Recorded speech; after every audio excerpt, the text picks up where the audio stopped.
Selamat pagi dan salam sejahtera.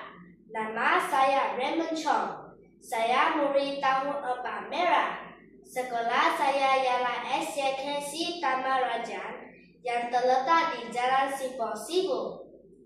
Hari ini, saya akan bicara tentang sebuah buku yang bertajuk Semut yang Bersatu Padu. Penerbit buku ini ialah Little Sun Sendirian Berhad.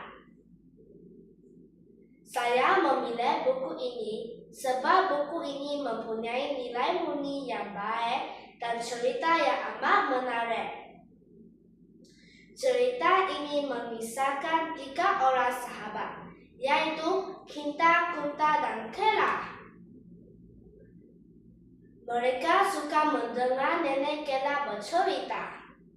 Di dalam sebatang terowong di bawah tanah, tinggal sekumpulan besar semut. Mereka diperintah oleh Permaisuri Semut yang bernama Permaisuri Tina. Permaisuri Tina memerintah dengan adil dan saksama.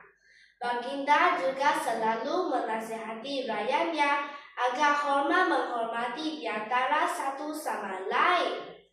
Setelah mendengar cerita nenek, Kela berkata, "Semut pun tahu hidup bersatu padu, hormat menghormati dan bekerja sama.